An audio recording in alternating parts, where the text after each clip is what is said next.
by school and grade level. Okay? So we'll see that as we get closer to the finish line here in January, that these numbers should be going up here. Okay?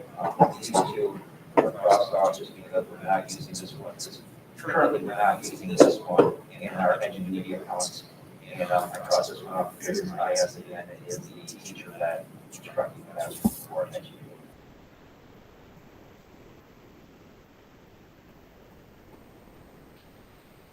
Again, real quick snapshot of the courses, the individuals, and this is just one little quick section, okay, of all the courses. So you have your algebra courses here, you have your grade levels that are here, and then how many are in each course. So you can see that all of the courses that are being offered right now, and yes, this is not even a quarter, and I tried to capture this, okay? I just wanted to give you an idea of what it looks like. The way that it's broken down by course, but also by grade level here too. Okay, because we're really kind of all over the place. You got your algebras here, you got your F21, so this is a semester class for the fall of 21. And then you also have your semester 22, which means second semester students will be starting at, or the new ones that are coming into that school right now are actually then starting on those courses. To bring students to Edgenuity and then start them off in the fall 21, they're just not going to have enough time to go.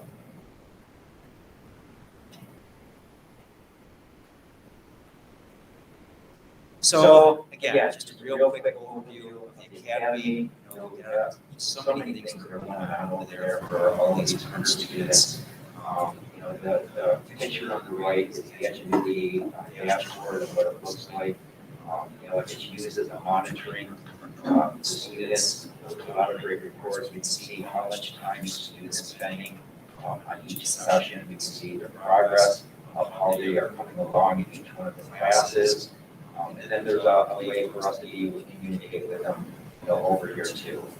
So when they open up the Edgenuity, they'll see this communication here. We have the addition here. And then this is just our Facebook page that we have currently right now. And Elaine is amazing when it comes to communicating with students. You got to know this, that she's got it going on, and these kids are Facebook messaging all times of the day, weekends, and into the night too. I see this because it comes across on my phone, and she is much faster with her phone than I am, so she's better than I am. So that's a quick overview of our academy. And it's one of our hidden gems, which is what we're talking about. Any questions? So Dave, regarding transportation, when you mentioned Benzie bus and sometimes we provide the transportation, do we pay for the Benzie bus or is that on their own? Yeah, for some students that need support with the Benzie bus, we will offer that. Okay. For those students who try to get it out of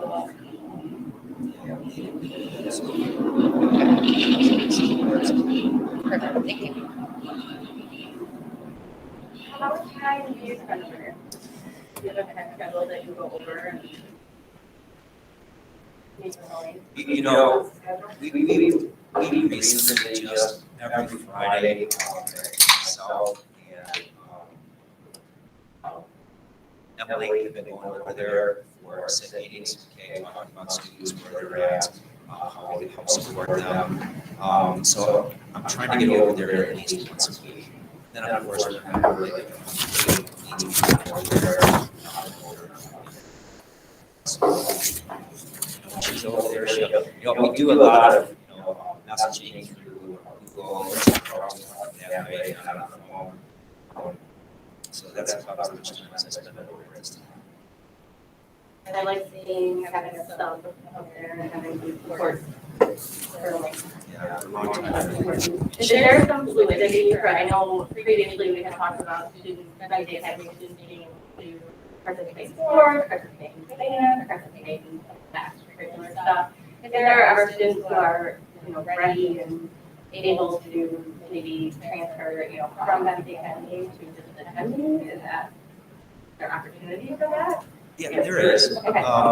No, I was just on the phone today with the dad that was asking that same question, that, you know, if his son goes over there at this time, is there the chance that he can transfer into the high school? And yeah, you know, the only thing is that, you know, this is where it really kind of helps out students too, is that if students really have those routines down, they can get through these classes, you know, sometimes. So some of the students in the past that need the classes that they want to graduate this time, they just start rolling through these classes, which makes it really nice for them.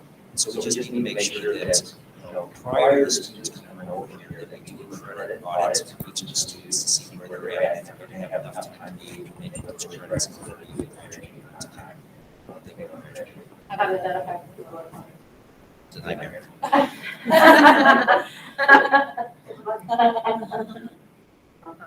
Some of those classes, like the chemistry and stuff like that, where if they were in the building, they would obviously be in lab along with it. We offer, is there opportunities for kids to come over and they can work some of the lab stuff here?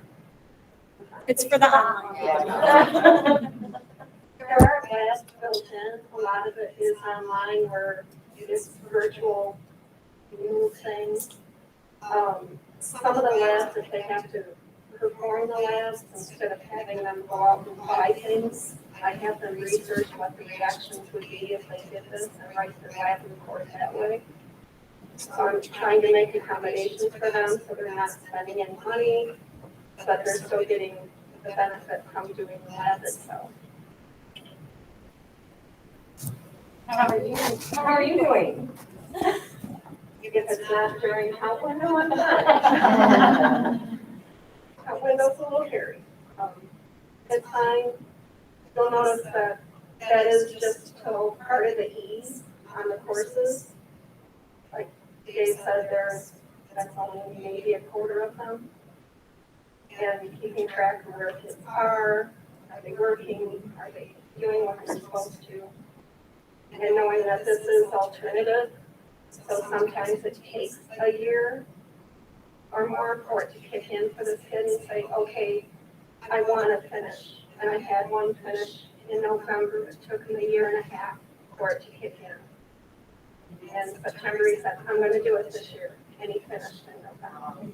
So, What regular support do you have with this program?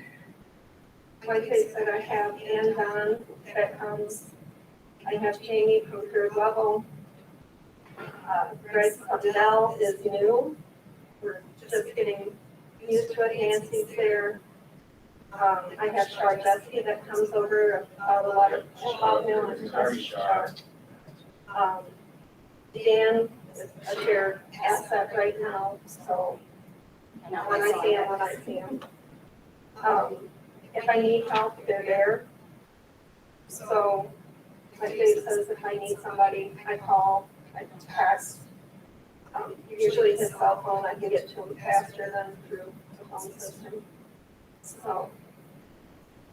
And we did just post today the secondary counselor for the Benzie Academy. That would be extra support.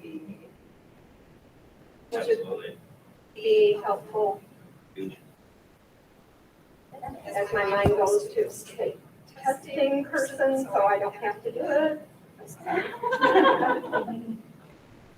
You know, when you think about these arguments too, you can take a pretty good guess about 50 of those kids over here because of our pandemic that we're still in, and they don't feel comfortable being over here. So that's 50 kids, 50 kids, be given an opportunity to stay here and that's it. So hopefully, once this is all done, they can come back and they can join us as well. And if I point out that this is, that judging the numbers too, that the Academy actually represents basically one full school building when you compare it to the number of students at Crystal or Dusty Valley or Lake End or middle school. I mean, that represents one full school. So it may have a huge thing on you and to the assistants that, assistants that you have for those.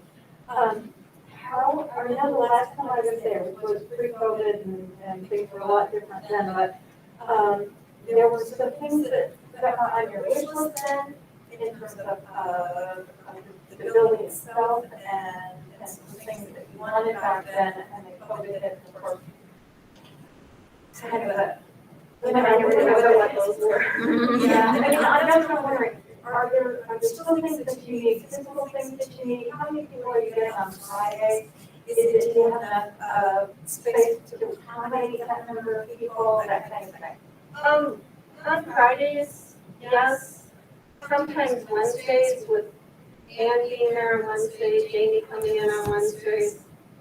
It gets a little hairy trying to find different places for them both to meet with students. We've talked about the Seeds office coming over to one of their rooms that they use, so I can use their office there and make it into a student consult room. And also a place for the kids to chill out if they need a place to chill. That it's not in the community room where kids are going in, hanging up their jackets, going to get food, food off the shelves.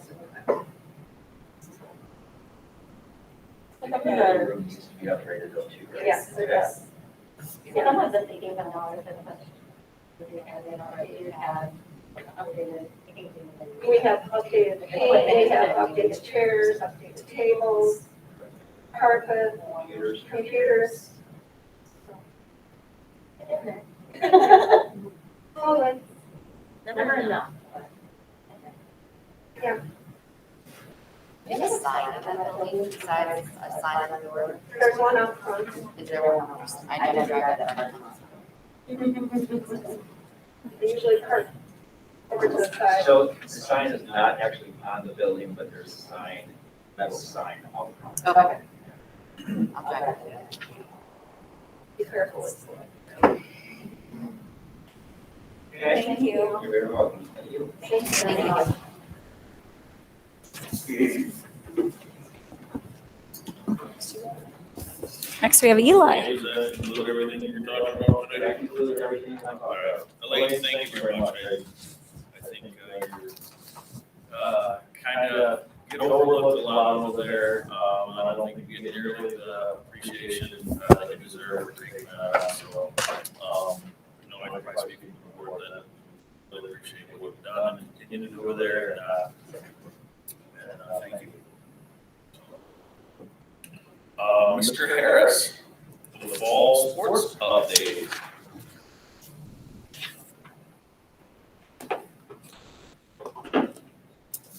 All right, I just want to thank you guys. It's my first time here presenting. What's that saying on the radio? Long-time listener, first-time caller. So I could talk about athletics. It's taking a big loss to come up with It was 2 minutes. I could talk about athletics all day long, but I wanted to just give you guys a little quick update, some participation numbers, and some recognition of some of our athletes.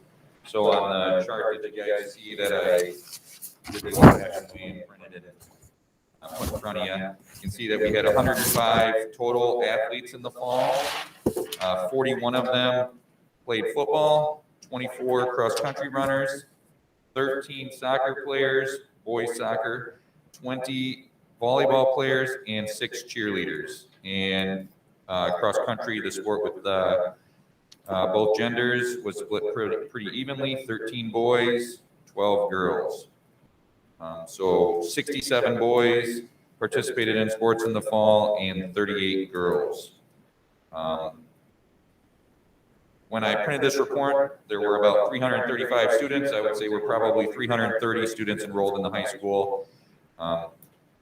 So about 100 of those are athletes. And then we have 5 academy students who are also athletes. So there's a percentage there. About 30% of our high school students are participating in sports. And about 5% of the academy students were involved in sports during the fall seasons. And then just some individual recognitions for some of our athletes. Our football player, Mike Wooten, was selected to participate in a senior all-star football game, which was held down at the Brighton Legacy Sports Complex, which man, I hope we can get something like that in Northern Michigan someday. I mean, it is amazing. And then the Record Eagle Dream Team, all of these just recently came out. So football has not come out yet. Cross country and soccer have. Miley Kelly and Kevin Hubble were both elected to the Dream Team, and then Hunter Jones was actually the captain of the cross country Dream Team. Then some individual all-state athletes. Kevin Hubble was second team all-state in soccer. This was his third year earning all-state accolades. Elise Johnson ran a great race at state finals and earned all-state. Miley Kelly, second year in a row, earning all-state and improved a couple spots. And Hunter Jones has now won the state title 3 times in a row and will have a chance next year to go for 4. And that's only been done one other time in Michigan State history, and that was in Division 4 by the late Ryan Shea of Central Lake. And then some academic recognitions. Our football team, volleyball team, boys cross country team, and girls cross country team were all academic all-state. And that's quite an achievement. And our boys soccer team, we're still waiting on the results of that, and there is a decent chance that they are going to be academic all-state as well. And then some individual academic all-state winners. And this is different because every single sport has different requirements to be academic all-state. In football, you have to be a senior.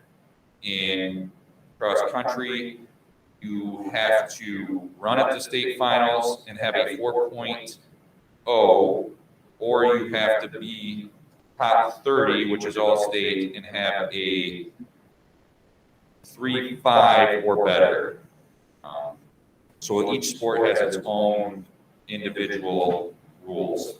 So we had these following cross-country runners were individual academic all-state: Hunter Jones, Miley Kelly, Maya Musgrave, Elise Johnson, and Michael Musgrave. And then for the football team, these athletes earned individual academic all-state: Nate Childers, Devin Harris, Ike Koszewski, Ethan Lemon, and Quinn Zickert. So it's nice to have the all-state athletic awards, but it is pretty awesome and remarkable that we had the teams be academic all-state that we did, and all of these individual athletes achieve academic all-state. So that was pretty cool. So that's what I was letting you guys know, just a little quick snippet of the fall. Some things that we are working on that we're just in the informational stages. Arbiter pay will help us be able to pay our officials at the touch of a button, but we are just in the informational stage at this point. That's the fall update. Do you have any questions?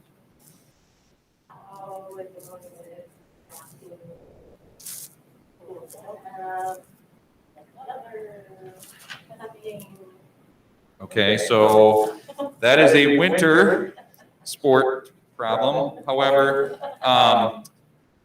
as you all know, we're under the Benzie-Leona health order. We do have, there was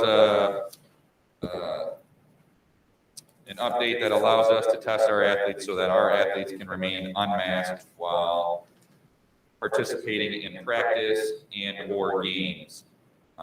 With that, you have to test at least one time a week.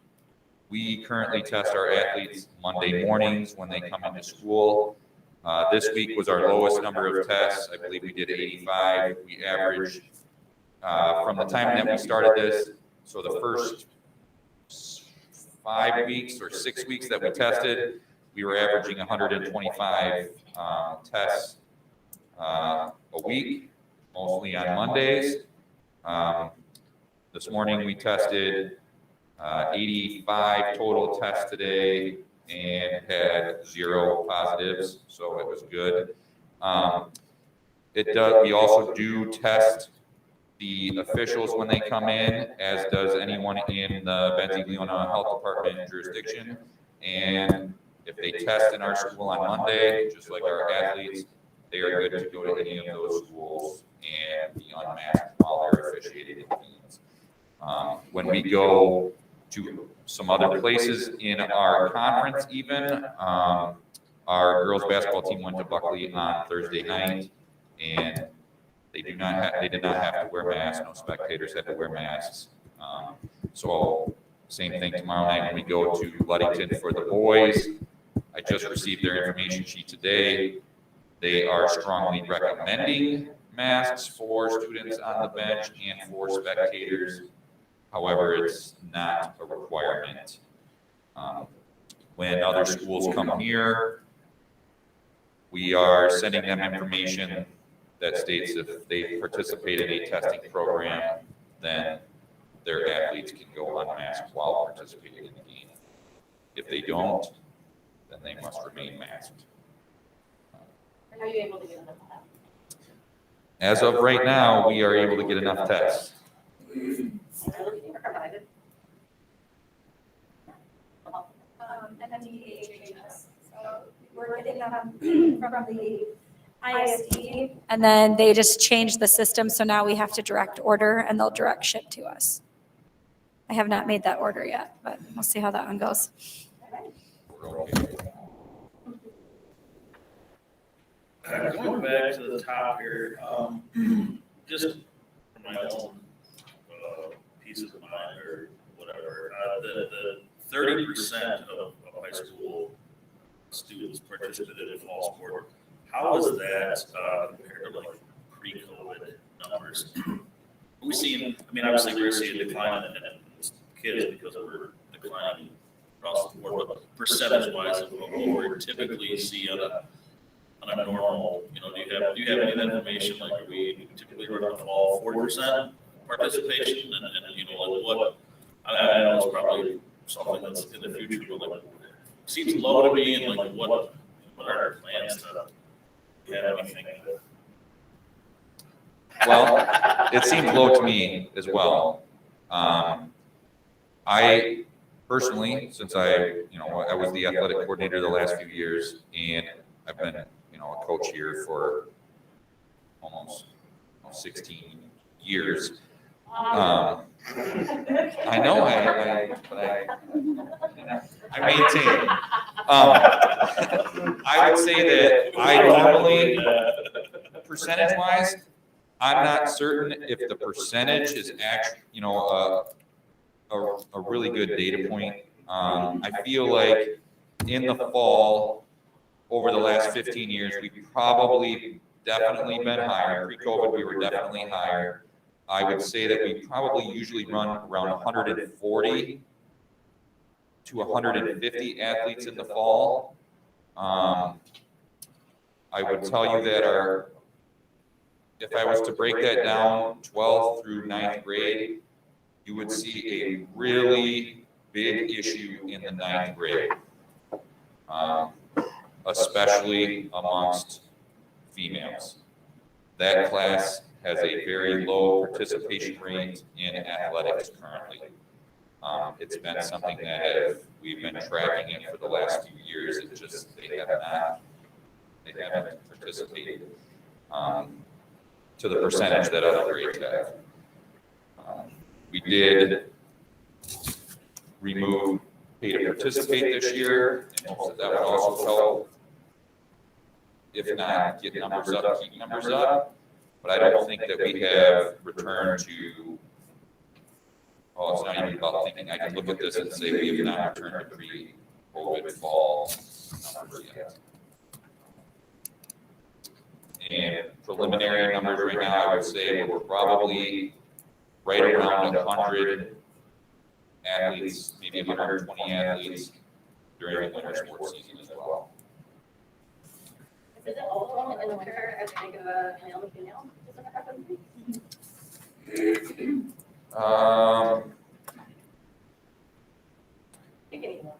I would I would say there is, because, I mean, there's only, in the winter season, there's girls' basketball and skiing. We have 2 or 3 girls on the bowling team. We have 5 or 6 girls on the ski team. We have 21 girls in the basketball program and 1 girl in the wrestling program.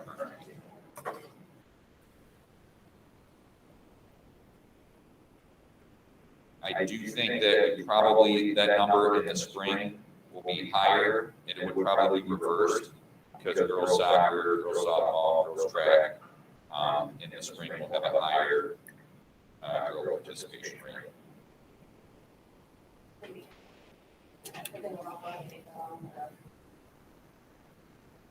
Yeah, baseball and track, so 3 sports versus 1. Girls participation should be up this spring. Thank you for that. That's a great accomplishment. Thank you, Eli.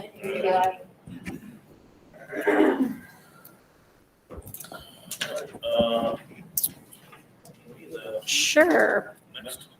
So, I think, yeah, for a while now. The growth plan, I just wanted to share with you my growth plan. I know last year we talked about trying to have a better way to monitor how things are going. And so I'm proposing that in December that we would share out goals this year. Then in February, do our closed session evaluation, and then approve that in March so that we're in alignment with what the contract is, states. And then again, into next year, I would provide you another update in August, and then December, and then kind of carry this through so that there's sort of an established timeline of updates for you. So essentially, I picked 2 areas for the growth plan. These are both areas that we're developing from last year's evaluation. So the first one is the district leader ensures clear and measurable goals are established for all relevant areas of responsibility that are focused on the most critical needs of improving student achievement. So we picked this area. I am using this area to set the district goals. So at the DIT team, we work to establish math, reading, SEL, and attendance goals.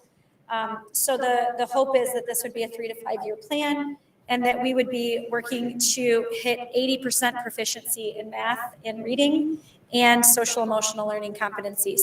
And then attendance, again, that's one that we're still trying to work out. It's a little tricky this year to do it because of COVID and quarantines and all of that.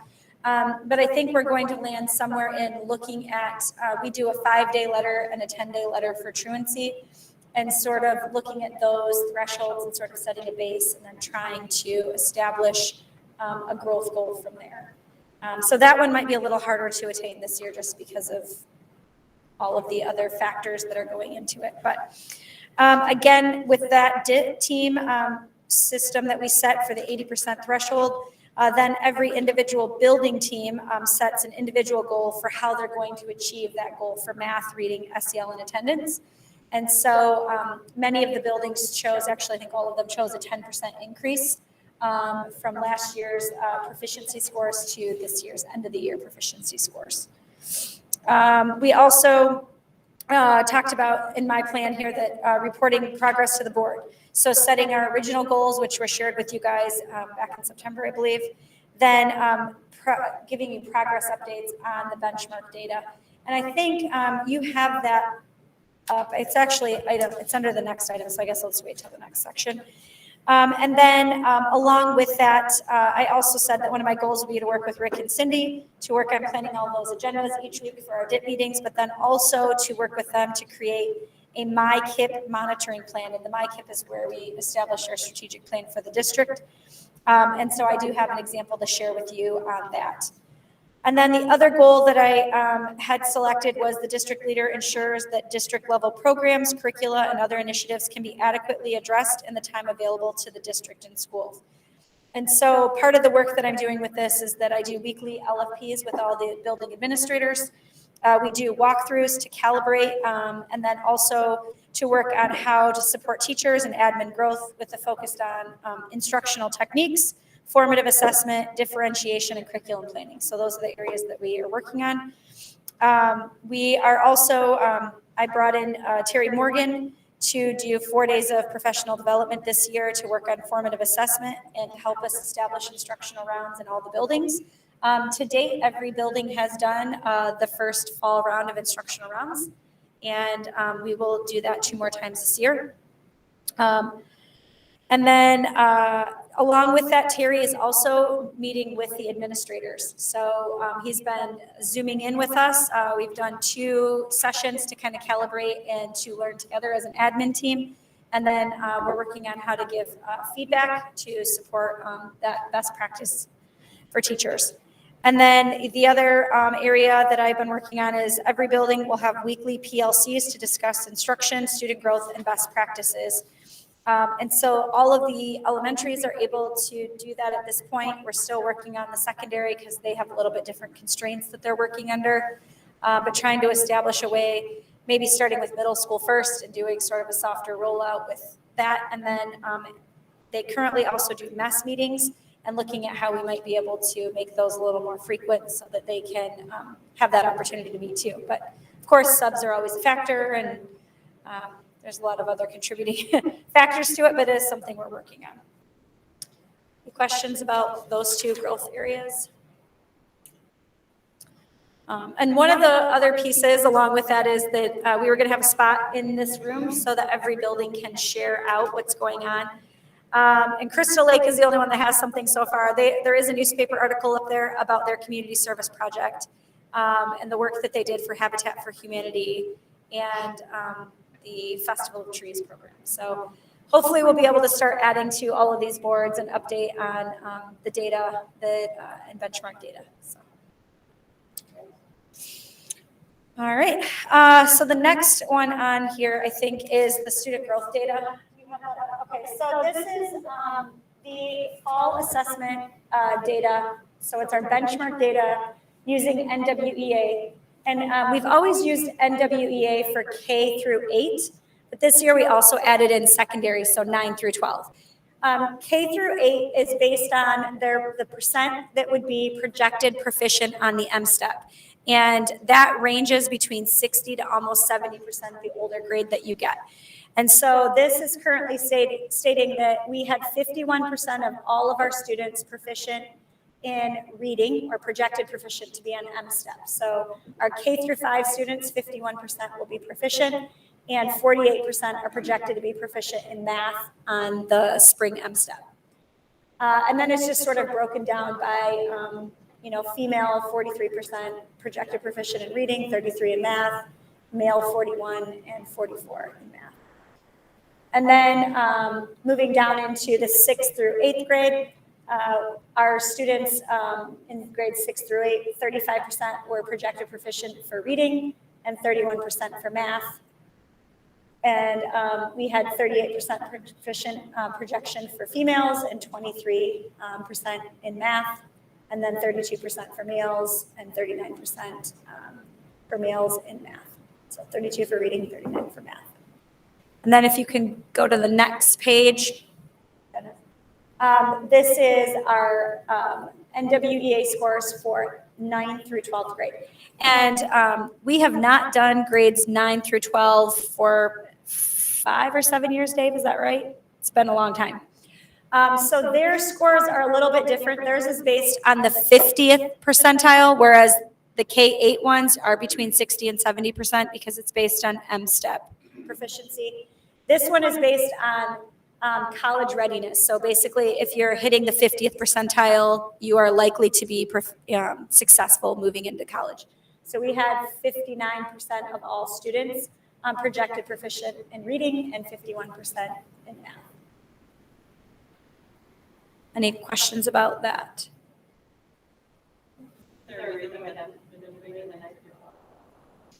I'm not sure. Do you know?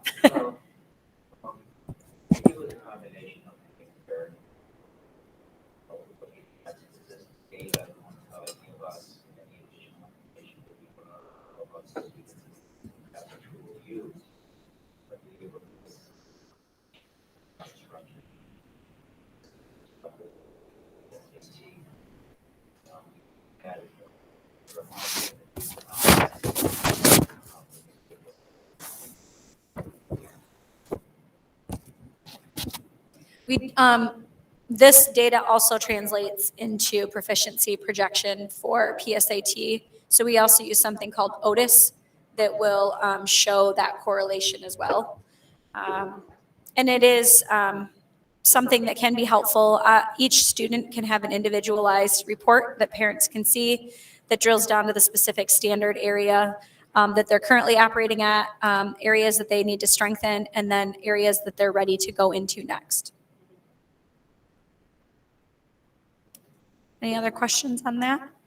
And then, Dennis, can you open that dashboard for me, please? So the other part of this is to find a way that we can monitor our MyKIP goals and, that one. And so if you click on the formative standard over there on the side, thank you. So basically, we've been tracking our observations that we are doing and monitoring the techniques. So the bottom part down here are the techniques that are used. And so if you click on the question that we've been kind of focusing in on is the teacher checked for a way to identify if all students are learning. So if you click on the number 10 where it says yes, Dennis, slide down, go down a little, keep going, right there, click on that one. So that one will show of the teachers that we observed, and 100% of the students were able to show their learning. These were the techniques that were observed on that observation. So we can start to see which observations that we're seeing, which techniques are being used that are effective and that are helping students learn. So this is the first question that we ask is, was there a formative technique used? And then did it have the ability to monitor all kids? And then the next question would be, of that, if you had a way to check for all student learning, how many of them were actually able to show you that they learned it? And then the next question after that is, of those students that didn't know, was there a new technique or something changed in the lesson that allowed those students to get it the second time around? And so those are the pieces that we're going to continue to layer in, but that is something that we're doing to observe instruction and how do we make sure that we're doing best practices and helping to ensure that all kids are learning. So just wanted to share that. Actually, that is going to be shared with admin tomorrow. That just kind of got completed today. So, so you got a sneak peek, Dave. Thank you, Dennis. Any questions about the student growth piece and MyKIP tracking?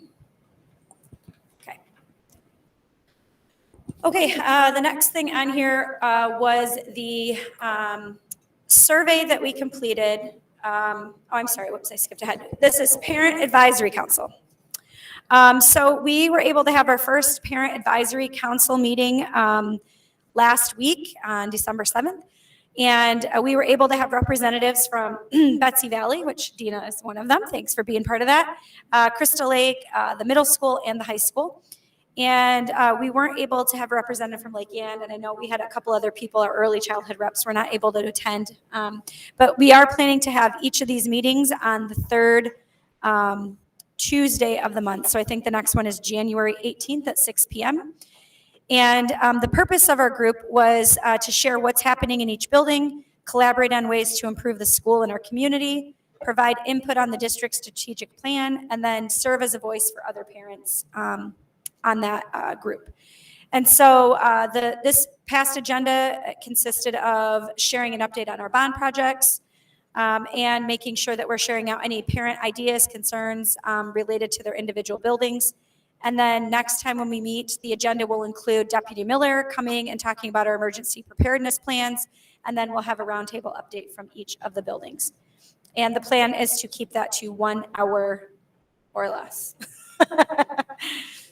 Yes. So, but I was really encouraged by the participation and the great ideas that were shared. And I look forward to the next meeting. I guess as they will be the voice, how will that communicate with that person or whoever at school? Yeah, so I think, many of these parents are either part of their parent-teacher groups in their buildings, but also the administrators can share that information out, I think, whether it's through newsletter or the weekly updates that go out so that other families know who that rep could be. We didn't really talk about how that is going to get communicated, so we'll probably figure that out next time because I don't know if they all want their cell phone out on the street, but it could be shared through the building administrator and then passed along. A lot of that is happening through like parent-teacher groups. Those groups share back the idea and then they bring that information to the next meeting. So this was our first one, and we were just kind of getting our feet about us and making sure everybody understood their purpose and what the goals are. Anything you want to add since you were there? No, I mean, I thought it was a great idea, and I think it's a nice way for the parents like me being in, my kids being in elementary, just to, like I said, know what's going on in all the buildings, you know, because nobody has a clue what's going on in the other buildings but their own most of the time. So I thought it was a great idea. Thanks for being there. All right, that was the fall student data report. Oops, I'm sorry, parent advisory report. I need to wear my glasses. And then the next thing on here is the ESSER parent survey that was sent out. So it was a parent community student survey. And we had 217 people respond, which is a pretty huge response rate for surveys that we've done. And we did have voices from parents, students, community members, staff members. So I thought that was wonderful. Essentially, the top survey results from this were that people think that we should be spending the ESSER funds on HVAC improvements, indoor air quality improvements, improving our facilities, hiring additional staff, providing personal protective gear, providing mental health supports and counselors, tutoring, summer learning, planning for closures and technology, upgrading our technology, and then also using technology for learning loss, doing project-based learning, and finding ways to strengthen our community relationships. And so Justin and I have been working on the ESSER plan. We're hoping to have that finished up by tomorrow. It's due on Wednesday. So far, the areas that we are planning for are very much in alignment with what the community is saying that they would like to see. So we are hiring a new counselor for Benzie Academy. We will be using those funds to help pay for online learning platforms like Edgenuity and Pathblazer, Raz Kids, there's AR, many of those different platforms that are used from elementary all the way through high school. Those platforms will also be able to be utilized for summer learning as well. We are looking at doing HVAC upgrades, looking at ways to improve air quality on buses as well as buildings, looking at ways to continue to support the cleaning and the mitigation of COVID here in buildings, and then paying for additional staffing costs, having additional staffing supports in the elementary, and then, of course, helping pay for those designated subs that are in all of our buildings so we have extra staff like at the academy. Auditorium upgrades, the paging system upgrade, summer school, hiring additional support staff, and technology. So I think everything that we are kind of planning for fits into one of those buckets that the community has asked for. Yes. Yes.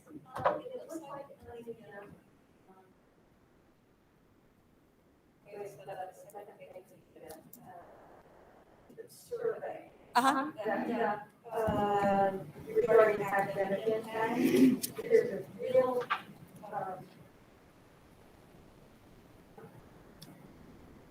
seems to be that people think that tutoring is really high on the list. I was pleased to see that the student council report, they're addressing some of that, and I think that's wonderful, but I'm sure that that's just a very limited amount of tutoring in regards to the need.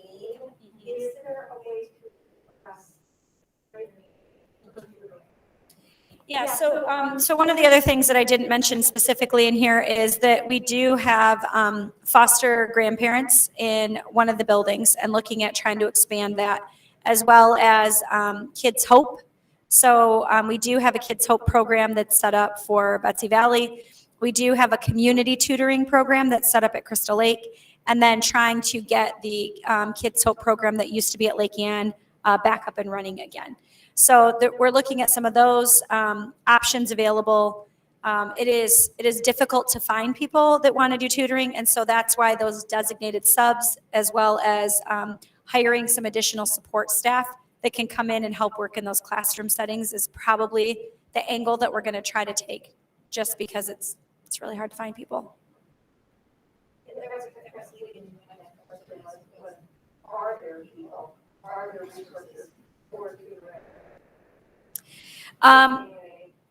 Not as many as we would like to see. And so like some of those programs like Pathblazer are a way to, you can set up individualized sessions. So each kid can be working on an area of skill or need that they have, and it walks them through that. So that's one of the programs that we're trying to look at too, like elementary wise, that can help support learning and closing some of those holes. And so that's why some of those online platforms are options too, especially for those younger grades. And then older grades, you guys have come up with a way to fill that hole by helping each other. National Honor Society is amazing for offering that. Did you guys have any other suggestions that you guys brought up about tutoring or ways to get support? Okay. Yeah, that's great. You guys, how long have you been doing that? What's the participation on that? That seems like sometimes the older grades, I mean, I think the stigma of needing a tutor or finding time or making time to do that is more of a challenge than even having it there. So I guess that, how do we solve that? To make sure let kids know it's okay to do that, or find the time to do that, or make sure they get involved in doing that. Seems like that's more the issue than having the resources there to do it.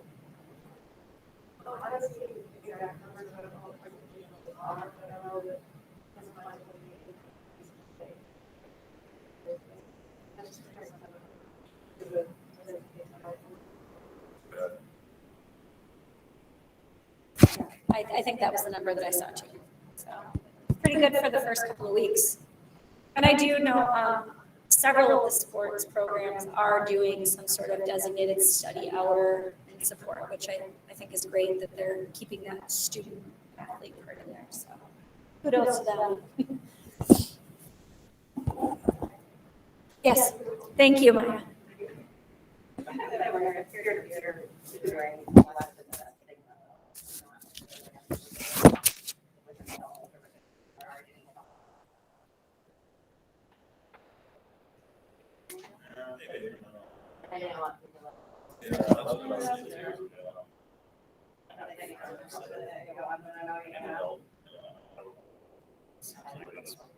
More of the other level that we probably face.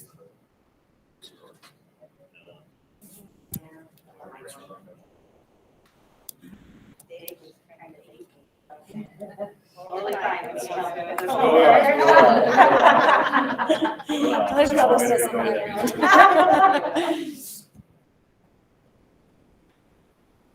All right, the next thing on here is the Benzie Academy course catalog, and I'm gonna let Katina talk on that. Okay, so as the board knows, we've been getting into the routine of approving course catalogs, and we've been trying to do them in August or September for the upcoming year. So in the fall, we approved the Ingenuity course catalog for Benzie Academy because that is the online platform that we use. However, the student population is changing and growing, as Dave shared. And so we wanted to incorporate the fact that these kids are going to CTC, dual enrollment. We also offer an online seminar, which Mrs. Tahone meets these students. And they're also getting that special ed support, so some of them might be in a resource class as well. So we just want to make sure we encompass all those courses and include them in the course catalog as well. Thank you. Okay, next on here is the auditorium support and the auditorium upgrade. So the support part is that Cody Bowers is retiring from his post of helping us with that. And that is effective, I think, the end of this month. So he has taken on a new job that just doesn't really allow him to continue to support in the way that he has. So we are looking for somebody that can help fill that. But along with that, a lot of that equipment is kind of antiquated, and it takes somebody that really has a good knowledge base to use it. So with the upgrade process that's happening, we're hoping to get people trained when the auditorium actually gets upgraded, and actually have some people on staff that are going to be trained in how to use that. So in the time being, I think, we're going to need some support. So I think Cody left us a name of somebody that has helped. Can't think of his name right now, but he has helped Cody in the past, and I believe he's done a few different performances and things. I think he helped with the symphony this summer when Cody wasn't available. So we are looking for somebody that can fill that hole for now. And then on the upgrade side, Brett Emerson is our technology consultant for the bond projects. He is also helping us with this. He did meet with me 2 weeks ago to review the scope of the project for light and sound upgrades. Took pictures and is compiling his report so he can put together a bid proposal to put out on the street. And he is shooting for a January date to put that out for bid. Any questions? No. All righty. Okay, next on here is the Lake Yan elementary classroom bids. And Chris is online, and I will let him speak on this if he wants, although I don't know where Dennis went. So essentially, Lake Yan bids came back, and we opened them on the 30th of November. It looks like we had 22 bids in 13 bid divisions. And Walgast, Chris Gerke, went through and interviewed all of the 13 low bidders for these bid divisions. At this time, Walgast is recommending that we accept the award recommendations that are listed in the packet that you received. The current total award recommendation for the 2020 bond project, which is number 3, is totaled at $1,623,854. And this does not include the alternate pricing, which we had an alternate for upper cabinets for the preschool addition. And so again, this is over budget by, I think, 200 and, did I put that in here? 297,000. So essentially, this one is over budget. We knew this one was going to be over budget because it wasn't really planned for initially in the bond projects. We were able to realize some savings from Bloxam and the roof, so that brought it down a little bit, but we're still about 200,000 over. Chris is proposing that we take 2% contingency funds from all the other projects to cover the overage of this project. And then we are postponing the transportation department. That one will go back for a sort of a big overhaul of how we can get the cost reduced for that scope. So I don't know if you have any questions on that. I want to go unmute Chris.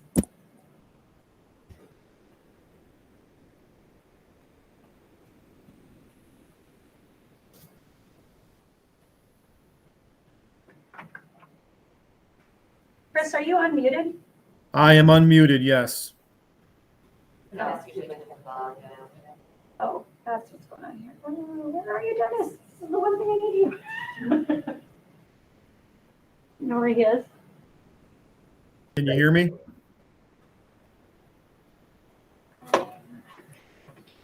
Don't know where the. See here, where's the volume? That's not gonna work. Go ahead, Chris. Can you say something? Can you guys hear me? Yes. Okay. Wonder if I can. Let me. Here we go.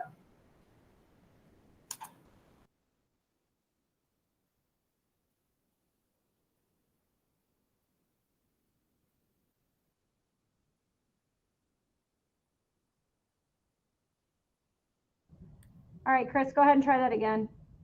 All right, how about now?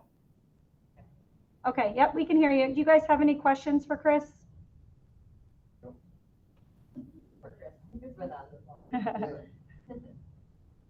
I guess they have no questions for you. Your report was very thorough. Okay, I just want to also let everybody know that the high school weight room addition and locker room renovation is out for bid. I will be on site Wednesday for the pre-bid walkthrough.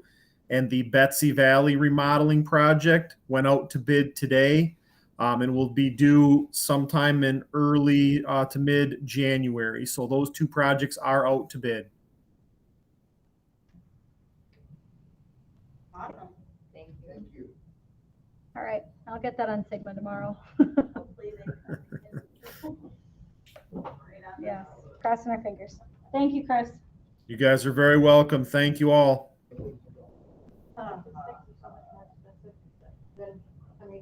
Yeah, I'll touch on it later here, but yeah. That's just great. Yeah, a couple big things with them. And the driving force and clear. All right, I'm gonna keep moving on resignations. Sure. So we had a resignation from Sarah Ross for girls head varsity basketball coach. We appreciate all that she has done over the years for that program. Also, we have a retirement, Dan Long, who has been serving as part of our Benzie Academy and computer technology teacher this year, did put in that he is planning to retire at the end of this semester. So January 21st, that ends up being. So we appreciate what he's been doing for us. Questions about those? Okay, so now we are on the building and grounds. So do you want to take over now? I guess I can start. Yeah. Yeah, as we've found out, our first two projects that have been put out to bid were over budget pretty significantly. We kind of, looked at Lake Ann and realized that, there really wasn't any room to cut or take away or shrink from what we had originally designed. I think that's why we're gonna try to move forward with it as is and try to absorb some of those overages. The bus garage was kind of a big shocker, I think, to all of us.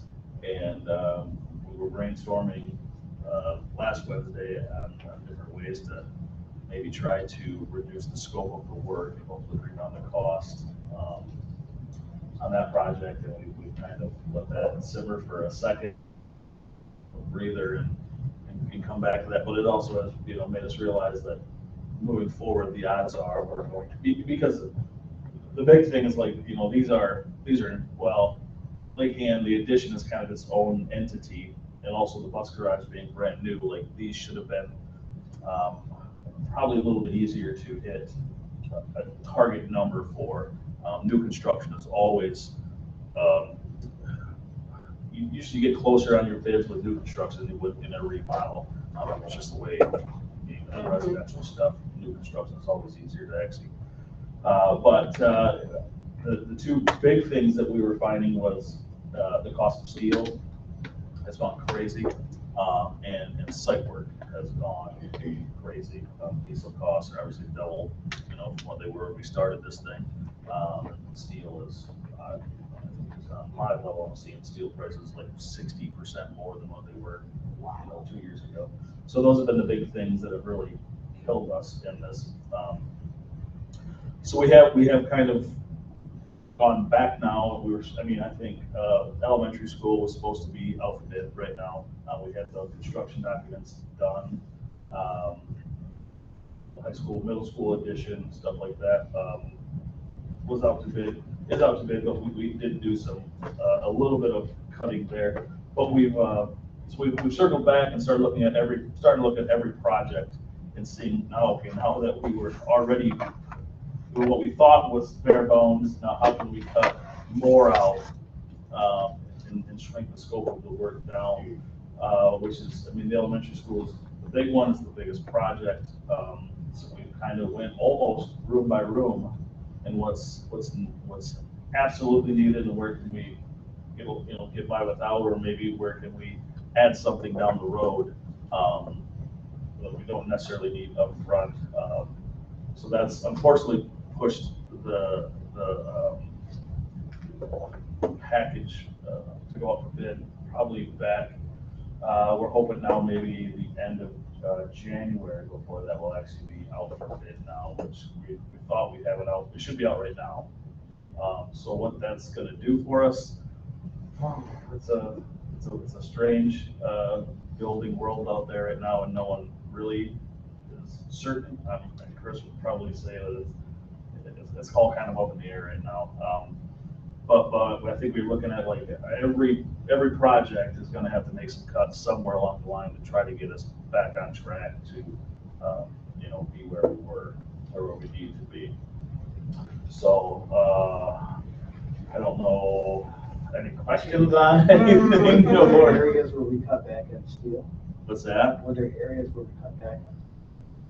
I mean, we're just reducing the size of, we cut, I think, close to 6,000 square feet of building in the elementary school. So, just the physical size of things. I think the biggest reduction in size in the elementary school, we basically removed a media center. We combined, we had a separate music and art classroom in the building, and now we've gone to a combined one, which was fine because those work on opposite semesters, so that it's never the room's not needed for those two classes at once. So it's just physically trying to reduce some of the size to cut down, which is site work too. When you start shrinking the size of the building, so that's kind of where we started. That was kind of really I don't want to say it was the easier one, but it was the easier one. It's just more work for them guys because now they're going almost back to the drawing board on redesigning everything. So now not only the physical size of the building has to be reduced, but that's got to go back to the electrical engineers and mechanical engineers, and everyone's got to redesign their whole program that they had was ready. We had the documents in hand. They were ready to go out, and then we well, now what do we do? We pushed this out knowing that these last two projects were 30 to 40% over budget, and just keep our fingers crossed. And then, all this comes back and now we're millions over budget on this, and now we're months behind because now we've got so we kind of thought the best approach was let's just go back at it again, look at everything, see where we can make cuts up front, and have more of a solid bid package to go out one time instead of, because the other thing that I know on my scale, I see it, and Chris' point was too, sometimes when you put out a bid on a product, like we would put the bid out, the bid package out initially, the way it was and not making any changes, and we get this number back. Odds are, when we realize that it was over budget, or if it was over budget, and you make all these adjustments and push it back out, bidders are less likely to really have a true dollar for dollar reduction in cost on a rebid than just a new bid. So we're hoping that maybe just redesigning it, cutting, the year and a half of trying to make it the smallest bare bones package and thinking we're there, and then having to go back through. And we've gone to meeting once a week now. We're on every other week schedule. We've gone back to once a week for the core team meetings, Wednesday mornings, trying to get all this hammered out so we can kind of stay at the timeline. So I guess that's going to be another big thing where we're going to need some leeway. Like timelines are kind of out the window at this point. I think we've all made it very clear to the teams that are working with us that we need to still try to maintain something, but at this point, unfortunately, it's going to be what it's going to be on some of it, unfortunately. So. Are there time constraints on the bond money? Does it have to be spent at a certain time by a certain time? I believe it's 85% has to be spent by 2023, and you can carry over the final 15% into 2024. Okay. And so At this point, everything is set to be finished by fall of 2023. If all goes according to plan.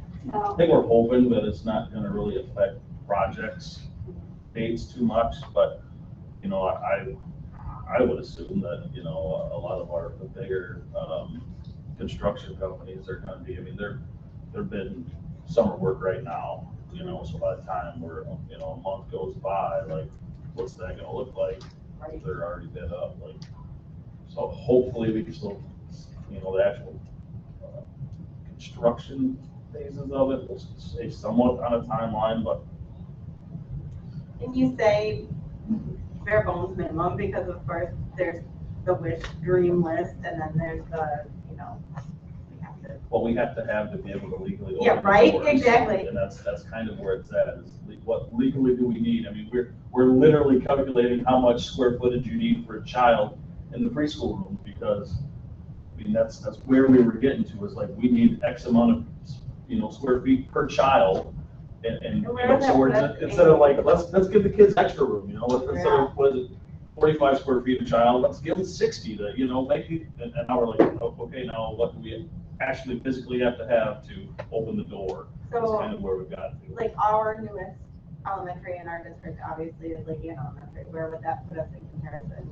Like, you know, we're building a new building, and there's gonna be or similar. so there's 2 classrooms per grade level, which is what they do in town. We have 3 preschool classrooms. So we didn't really lose any programming spaces. We kept the same full-size gym. You know, we did shrink the hallways 8 inches.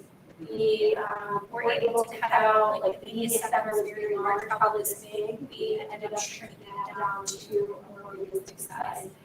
We eliminated some admin space. So there were 2 bathrooms in there, we took 1 out. There were 3 office spaces, like 4 itinerants, we took 1 of those out. So we kind of like took chunks of the building out, so it didn't really reduce the programming.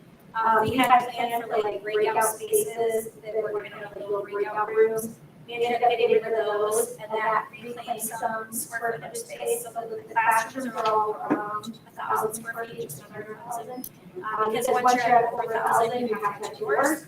So we made it like 999, so we don't have to have doors, which is money. I mean, like, we did a lot of things like that. And, you know, I think the team was very smart, strategic about every decision they made, and then everything has a purpose, but we didn't get rid of anything that we wanted. So I think we still have, you know, those needs and wants in check. So it ended up, I think it's livable. Like, I don't feel like walking away from it that I'm unhappy that we didn't get to have what we wanted to do. I don't feel that. We did make a lot of adjustments like outside too. I mean, we went from like 10-foot sidewalks down to 6 to 8 some areas, depending on what maintenance needed for plowing. We took, you know, asphalt areas in the back for the receiving side of it. And okay, well, you know, we had a paved asphalt road to the septic tanks for the pump truck that comes once a year. Well, maybe that could be gravel, so we reduced some of that scope. So we kind of looked at it, I mean, from rounds to building and kind of, you know, like, all right, let's get some of this. And hopefully we did enough, but that's going to, and that's, we did it with, you know, the weight room addition. You know, we looked at the weight room addition, and we knocked out another 5 foot of length in that, so we're trying to cut that, and that's just a box. There's nothing we can really do there except for shrink size, you know. But that eliminated the window, and eliminated the pillar, So, trying to nickel and dime our way, you know, to hopefully keep us, get what we need, keep us within the budget. There's still kind of perks to like having a bus lane in the back to drop off kids, and having a public park in the front, like whatever we can keep of the scope that was soft safety and that, we're trying to keep that alive. Like I said, like septic tank, like we're looking at everything and saying, can we do that later? Can we add asphalt later? Can we add concrete later? Can we put a sidewalk here later? You know, is it feasible? So just making sure that like the site plans still show that's the future, but keeping it economical right now. I think my wheels are just like making sure that we can explain this to the community, you know, and they all know the painstaking task it is to pass. So standing behind and representing and being able to explain that, what we're doing, why, and it's still very clearly in the best interest of the children and the community and school. And we don't have any control over material costs at the moment, so. And I think honestly, if you were to look at those plans, if you didn't look at them closely every day, you wouldn't know. Exactly. And then I think to you guys was like, very well, let's get the doors open. It's still a beautiful, nice, elementary school that our community is like. And we try to keep like the canopy up front. We said, well, we still got a nice little buildings. We tried to leave a few things alone, like let's see where else we can make adjustments. You know, and still keep some, you know, some of that stuff. And there's those classroom sizes that are adequate for our community. This isn't like we're cutting stuff out that they're gonna need, you know. And we have our budget, which was, Yeah. And to me, cutting the media center makes sense because we're one to one technology. So, I mean, that's an extra study area space for an extra statistic group, but. right, and this one was supposed to be open concept, which kind of doesn't make a lot of sense. Yeah. So we ended up putting a wall on it, which actually saved money because we didn't have to add an additional firewall. So like there were some things that we did that, you know, didn't really change anything, but there were cost savings. Yeah. And then again, like I said, you're not the one looking at it every single week. It is still, I think It's there's still gonna be a wow factor for sure. Yeah. When the doors are open. Yeah. And it's still meeting the needs of our kids and our, you know, our district. I just want to say, like these two right here, this one advocates for the community and everything we need. And this one, if we didn't have his background knowledge, I don't know where it would be because he's always bringing the ideas that we can switch out and make it more economical for us. So, we're doing a big team. Great work. I don't know if you want to talk about Henry Road too. I was just thinking. Sure. So Jason was great, and so was Brian, and they went to the road commission meeting this past week. And the road commission did a study about the feasibility of paving Henry Road, so the new elementary could go out onto Henry Road. And they had some concerns about having 3 lanes touching Homestead from Henry Road, and if it would fit with the gas substation there. So one of the questions I have for Lori is maybe she can check to see on who owns the gas substation there, because I found a document that says that the gas station does, or DTE does. But then we're also hearing that that's not true. We're reviewing our assessor. Okay. She'll have all that info. Okay. So I should have some of that. I should have some. Okay.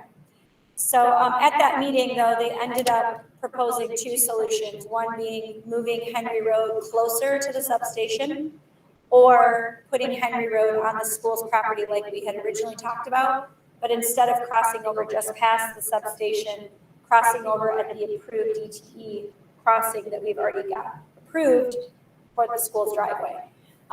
So I spoke to Jack O'Malley tonight, and he's putting me in touch with Winston so we can get an answer. And I know Matt Skeels has been in touch, or trying to get in touch with DTE to get an answer. So we're hoping one of those. Yeah, it sounds like that they would be asking us eventually for an easement to purchase or put the road onto the school's property, taking it essentially back to where the school bus loop would be in Parent Loop. And then that's where Henry Road would turn and go up to the north.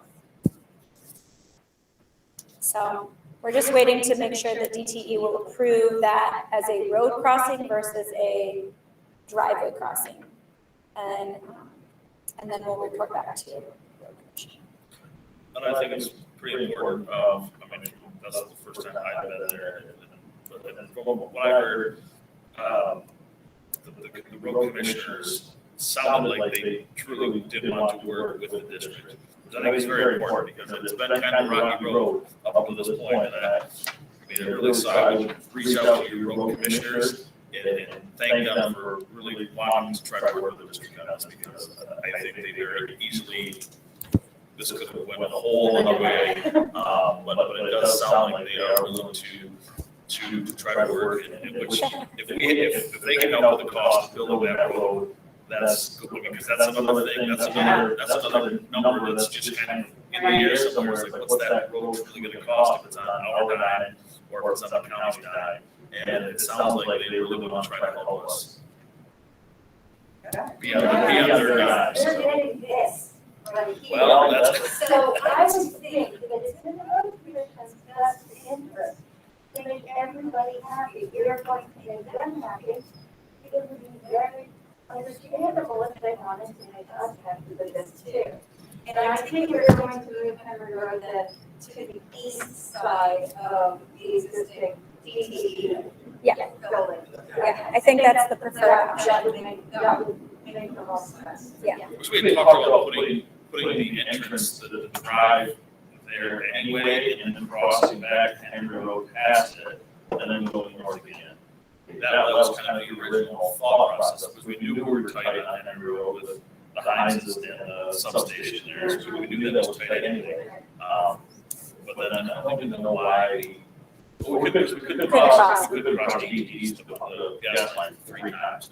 So that kind of scrapped that idea now. So we need to be mindful of practice fields and stuff like that. So we need to look at how close we can.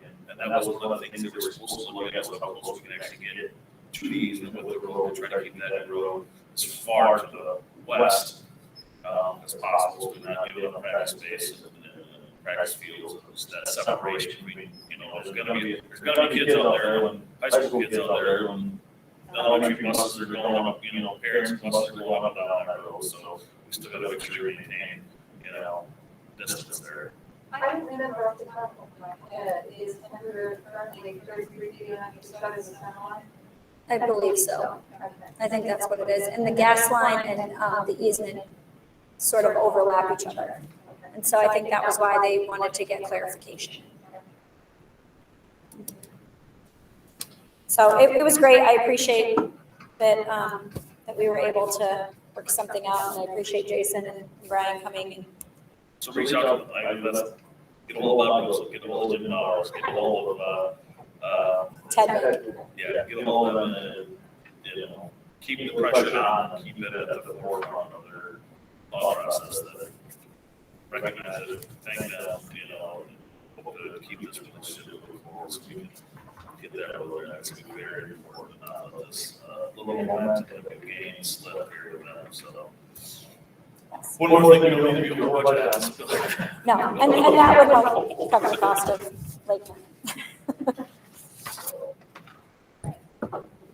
Okay, so the next item on here is the Platte River Elementary update. And so I've got good news.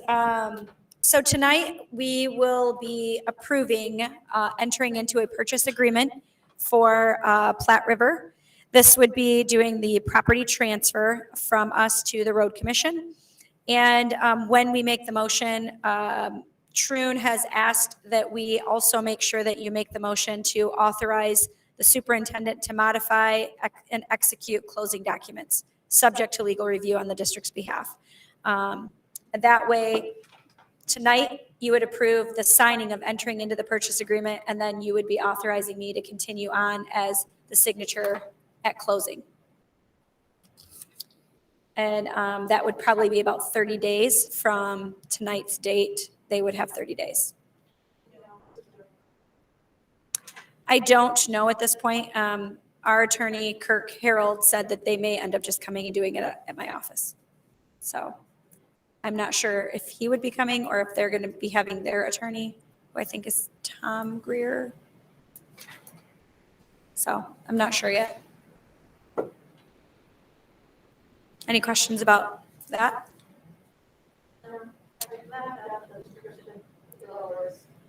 Yes.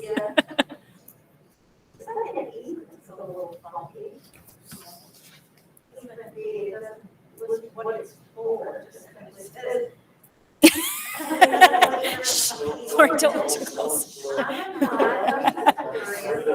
She's the one that's gonna have to do all the homework though if there's a problem. And the easement says, north of the parcel that we're conveying to some strange reason, but that's not the question, right? But it all fits. I mean, the survey is presented and everything all makes perfect sense, but it all works out. Well, that's good news. So going along with that, though, I also have other good news that that Homestead Township has finally signed all of their documentation, and we can, if approved tonight, we can re-sign using tonight's date and sign off on the ball fields and the easement for Homestead Township. So this is kind of monumentous. It's a big night. It is a big night. I was wondering, we have a 3-page agenda, but this is monumental. I know, right there it is. Any questions about that? All right. And you want me to keep going? Paging system update.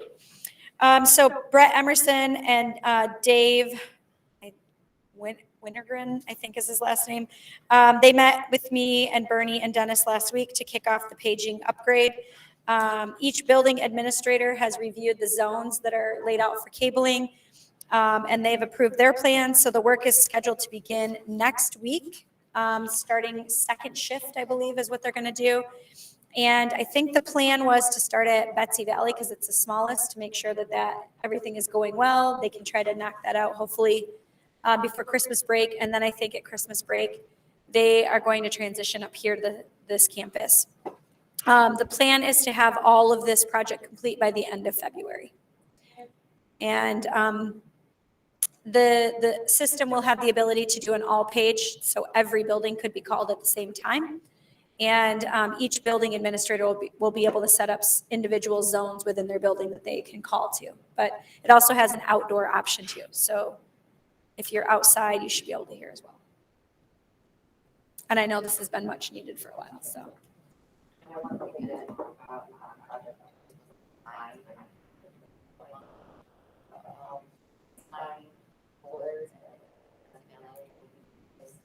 Sure. Do you want to talk about that? The 23rd or the 24th of this month, the signs are supposed to arrive. So the bid specifications, no, we are not. The bid specifications were not, they did not meet, the signs did not meet the bid specification. They are not able to be remote accessed from the inside building. And the sign quality, the pixels, was not to specification. And the Lake Ann sign, they're kind of put into I think they're 10-inch quadrants or something. And some of the panels were actually installed upside down so that when you put a message out, it was not putting the full message. So the signs have essentially been off since we got them.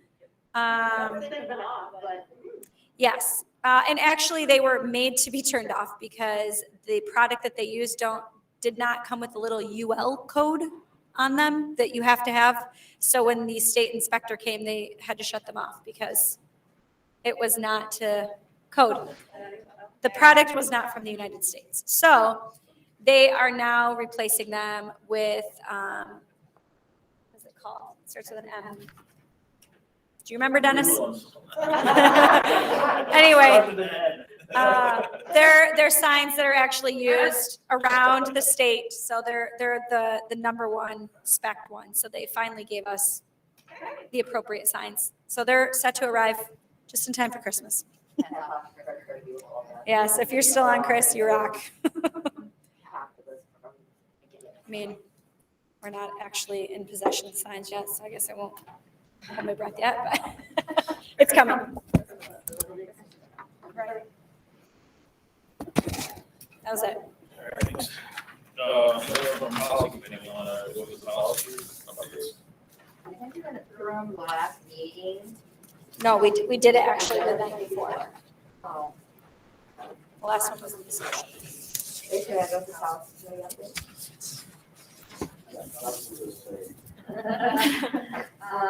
Would you like me to do it? Yeah. Sure. So policy 2201 is an existing policy. It's the board powers, general powers policy. Essentially, these existing policies provide the authority to the superintendent to manage day-to-day operations of the district, even when there's not a specific policy addressing it. So essentially, like if you didn't include in the motion tonight saying that I could sign for the purchase agreement moving forward, this policy would allow for the superintendent to execute contracts and run day-to-day operations. Policy 3119 is for any experimental or pilot programs in the district. We currently don't have a pilot program policy. So this would give us a policy so that if, let's say, the high school wanted to pilot having, a therapy dog in the building, that they could follow that policy, and that would be how they would go about doing it. 4205 is also an existing policy that just updates how we maintain confidentiality for background checks. And so it kind of lists out what we would do and how we would manage it. And then along with that, policy 4205 is an administrative guideline. And it essentially is stating that you would have a local administrator that would sort of maintain the security of background checks and how that would be handled and how they would be stored.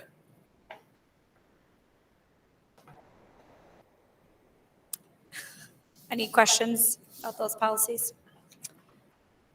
Okay, and then the finance committee, the only update is that tonight we were supposed to have our audit, but our auditor, Julie, her father, was it her father or father-in-law passed away? And so she wasn't able to be here tonight to present, so she will be back in January to present our audit. And we have no other committee reports. So we move on to August, our first round of August participation.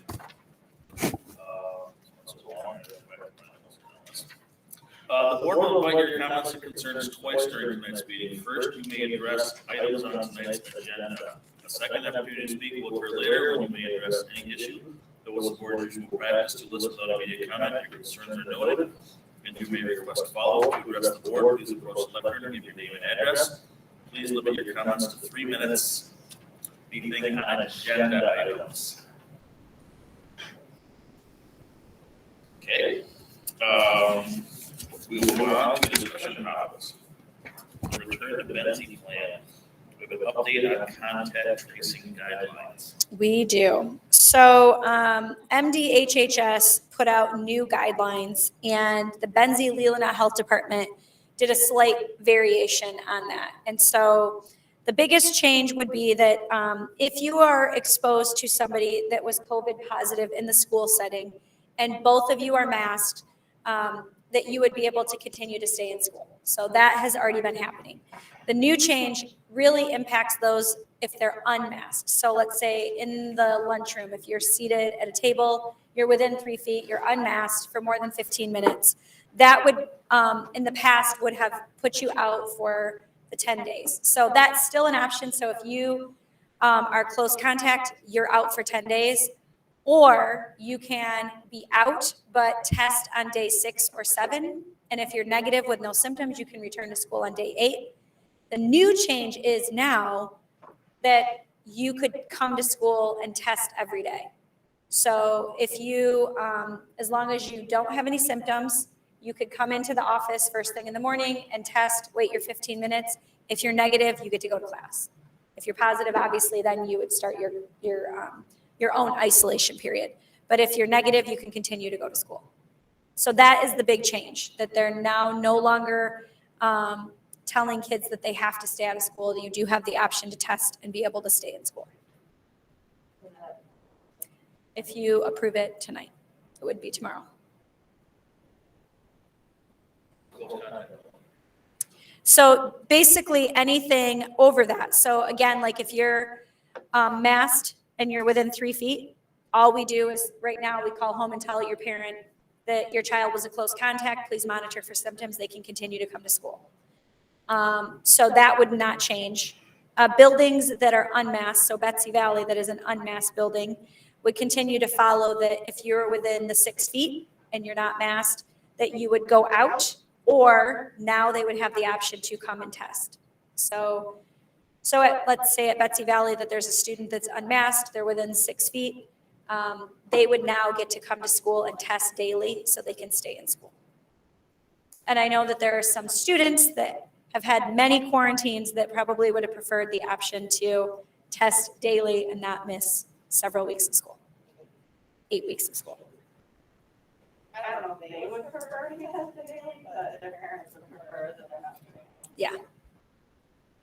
Again, it's optional. So if you approve it, you're not saying they have to, but it's now giving families another choice. So your first choice is you're just out for 10 days.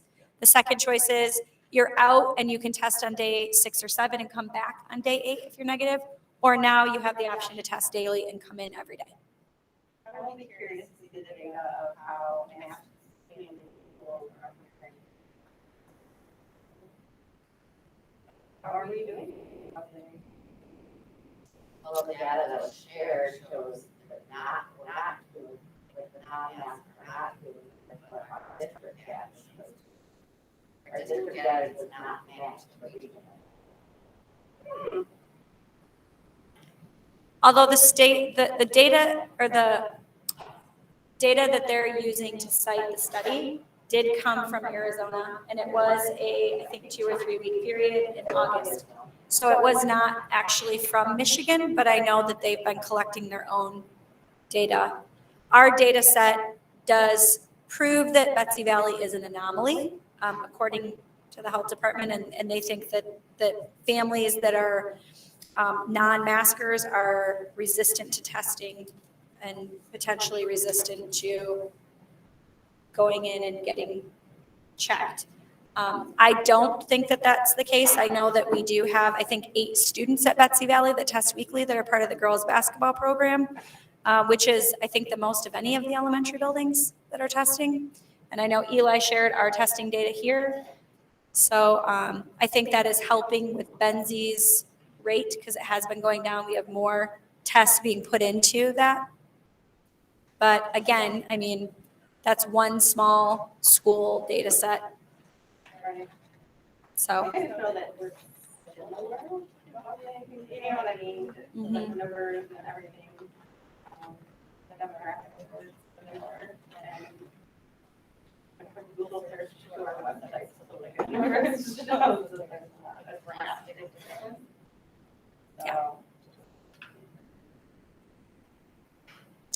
So let's see what happens. Yeah. Let's see. And so just in that same vein, there has been talk that the order may be lifted in early January.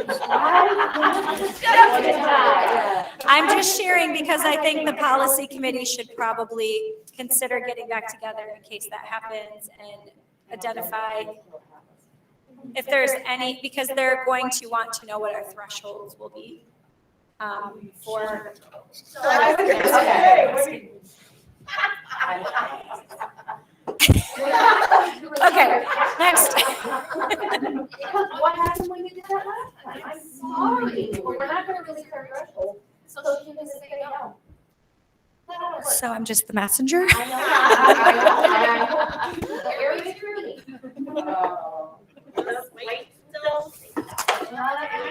So the only thing I'm recommending tonight is that you consider looking at adding the option of allowing students to daily test to stay in school. And that's it. So this does nothing to, this doesn't improve any or speed up anyone who has tested positive and is out right now. Their timeline stays the same. They can't- Correct. If you're positive and you're symptomatic, then you have to continue on the full 10 days.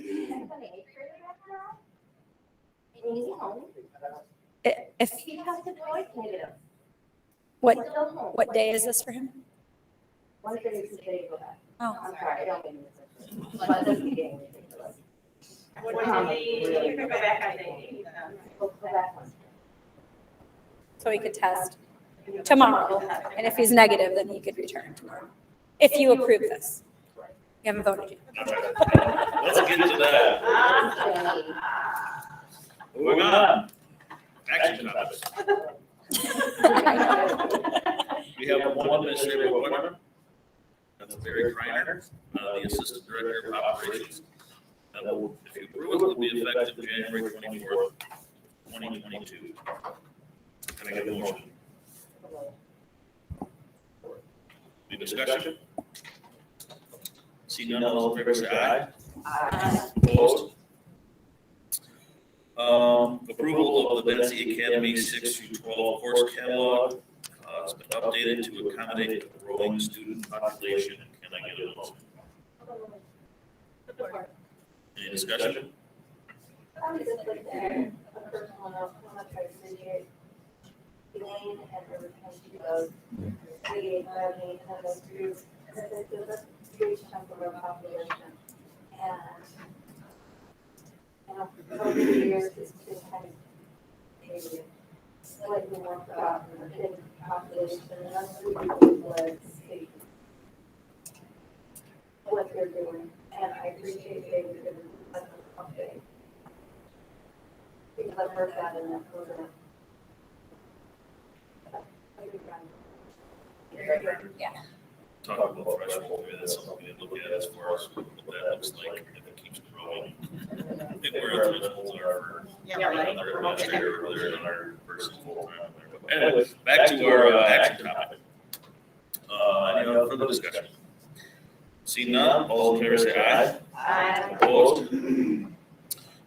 Approval of the Lake Ann Elementary classroom bids. Can I get a motion?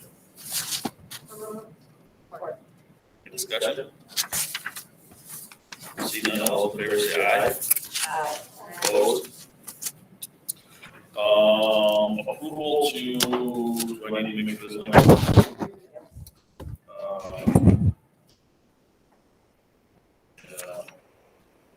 Approval to enter into a purchase agreement with the Benzie County Road Commission for the Flagler Elementary property transfer, and also authorizing the superintendent to modify and execute closing documents subject to legal review on the district's behalf. Can I get a motion? Any discussion? See none, all in favor say aye.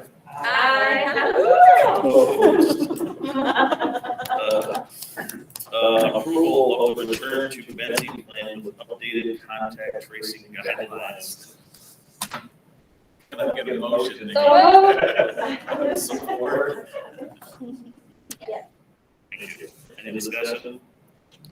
See none, all in favor say aye. Aye. Opposed? Approval to adjourn to closed session following audience participation for purposes of superintendent goals. We don't actually have to do that since we did it. Okay. But we do need to add in here, I didn't hear you approve the easement issue. I think we have to reapprove that.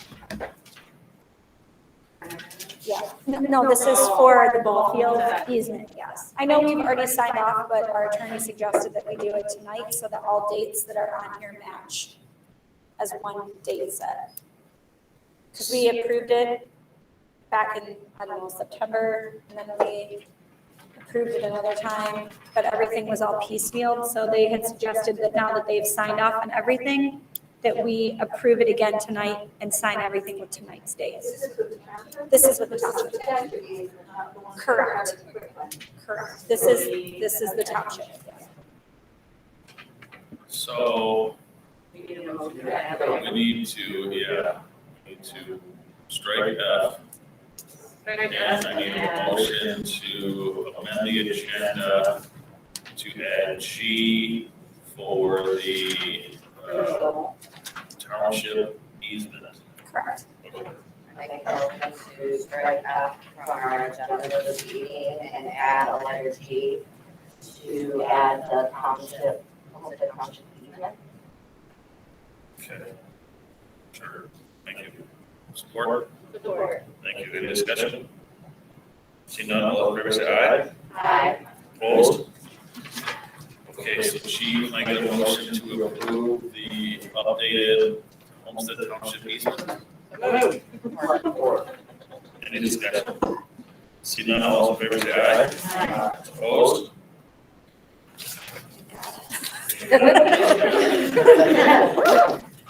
It's not, Tina will make sure that that's. All right, we're back to audience participation. This is when you may address any issue. That was the board's usual practice to listen to the meeting comment, if your concerns are noted, and you may request follow-up to address the board. Please approach the lectern, give your name and address. Please limit your comments to 3 minutes. Anything on anything. I'll do my best to keep it to 3 minutes. I've been here a long. All right. All right, so, yeah. All right, so my name is Kendra McIntyre, I already know most of you. Most of you, I actually worked here for a little while, so I know the rest of you in that capacity. I live at 1765 Elmira Road in Lake Ann. And I wanted to discuss today, first of all, I want to start out by saying that Benzie has amazing elementary schools. I could not say anything greater about the elementary school. Being a student from the Kopish community, knowing the stigma that went with that growing up, I've seen a drastic change in the way children across our community are approached in our elementary schools. I applaud the efforts of the administration and the teachers and all the support staff. So kudos. That is a huge, huge thing to happen in our community. It's nice to have kids from across our community all feel like we're a part of something together. One Benzie. It's been an amazing transition. And I do want to say that most of the staff at the middle school and high school have been just as amazing. I truly am blessed to have the daughter that I have that is going to do great no matter what she does, regardless of anybody in her way. She's going to plow through and get done what she needs to. My youngest is the same way. He doesn't need anything extra. He doesn't need anything special. I have high hopes for him. He is just fine. My middle child, Hale, is a completely different story. I might get a little emotional about that because he is my biggest investment in this world. The impact of his disability on our lives and on his education can be pretty profound at times. Hale has had an IEP since he was 3. He has autism, which is what I call the invisible disability. He's incredibly high functioning. He is a straight A student. And he does well with the majority of teachers because if you learn a child and what a child needs, that child will be successful. It's that simple. He's not for everyone. He is a difficult child, and I know that firsthand, and I'm sure his sister will shake her head and say, yes, he is a challenge. But I'm here to talk about some violations to his basic rights that have occurred here at the middle school level. Again, we didn't have issues at the elementary school level, but we have had continual issues at the middle school for him. And I do want to note that this is not something that should be happening. We cannot use the excuse that, well, not all teachers are trained in special ed, not everybody has a special ed background, because 1 out of every 5 students in this nation has an IEP. 1 out of every 5. That's pretty profound. And in a class of 25, that means that 5 of your students are going to have a special need. And you have to be prepared for it. And you have to be supported to meet the needs of that child through your administration. And with that being said, 1 out of every 30 children in this nation has a form of autism. That means in every single classroom, there's a child, like my son, who has autism and all of the different things that go along with it. It's not going away. And we are obligated as professionals, as parents, and as a community to learn how to support children and these adults. They have a higher suicide mortality rate than any other disability. And it is truly a community that needs to come together to support them. And I will say that I'm not just speaking for myself and my child, because mothers of children who have disabilities are a close-knit group. We are our own tribe. And the amount of heartbreaking stories that I get feedback about what's happening, particularly at the middle school level, with these children and with certain staff members is endless. And you're not gonna see them sitting here because these parents aren't always the ones who understand the law, understand what's supposed to be done, and understand how things will be held accountable if things are not done. Kind of designating my person, me as that person, because they need a voice. So I'm standing before you to tell you that over the last 3 years, I have come to meetings for my child where nobody was at the table. I've made that very public, and I know some of you probably saw the pictures of the empty seats on Facebook. I will say that when I emailed about it, Matt Olson, Steve, Grace, and Dave Clayson, Steve did get back with me, and he did apologize to me. He did say it was on everyone's calendar, and he just got sidetracked. It doesn't fix it, but he did make that effort. I heard nothing from Mr. Clayson. When we transitioned Gail from an IEP to a 504 plan, that meant that we were no longer talking about being able to call in a mediator or have a case manager that was highly qualified in special education to support my child and support the staff around them. I told the district when you move to a 504 plan, if there are any complaints or any violations, you are now dealing with the office of civil rights. They don't come in and look at your child. They come in and they look at the entire district to make sure that all the needs of all the children with disabilities are met. It's a sweep, it's ugly, it's uncomfortable. And I said, I don't want this for my child. But we did it, I get it. Did it have a show? Kale's getting straight A's. Kale doesn't need all these supports. Well, Kale's always gotten straight A's. He's a genius, he's brilliant. He just doesn't understand people. And he comes across very Sheldon-like, with his bluntness as being very, what we would consider to be disrespectful. And at times he can be because he's a 13-year-old testosterone-driven young man. It can be difficult at times. So with that said, Kale went on to a 504 plan. At first I struggled with Barb Powell, but I will give credit where credit is due, and I will say that since Amy has made some changes to the way 504 plans are coordinated and ran in the district, this year has gone much better. And I will always give credit where credit is due. So I thank you for making changes and hearing parents who are saying, this isn't working. That's also a huge change. But I do want to say that, you know, in the 7th grade, well, in the 6th grade, when I came for a meeting with the teacher, that teacher said to me, I'm sorry that I was late. I was with a special ed student, named the name of the student, who was in a crisis in the hallway. I'm not here to discuss the student, I'm here to discuss my child. That is a violation of the Family Educational Rights and Privacy Act. You cannot state a child's educational background and their name to anybody that doesn't need that information, like a parent coming in to discuss their child. I reached out to Steve Grace and you might want to say something about this, because if you get the wrong parent, you're going to have a big problem.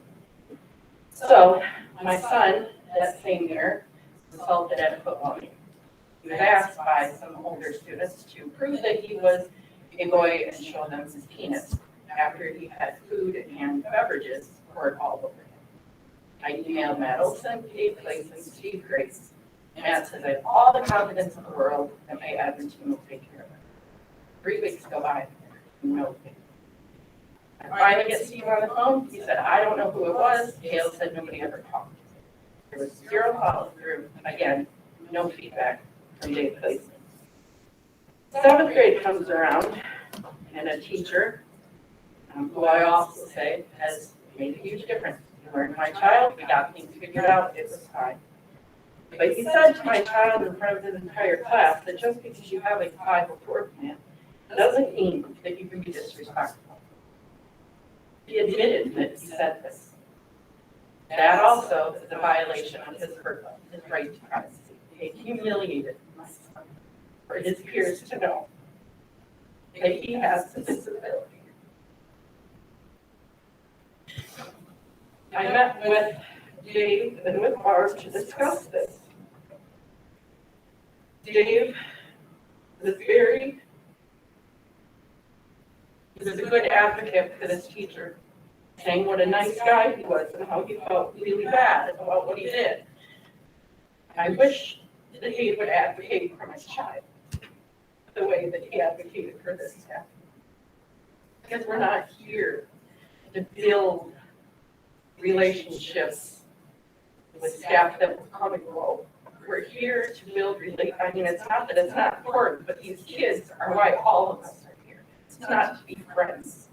It's great if you can be, but when things get ugly, you need an administrator who's going to put their foot down and do what's necessary. So I said, I'm going to have to put something in his personnel file stating that he violated my son's rights. This is 2 incidences of FERPA violation to me as a parent, and I can't be the only one. It can't be a coincidence. I will know that when the assault at the football game occurred, not the assault at the football game, when this incident, the 504 plan, mentioning in front of the peers occurred, he called a parent.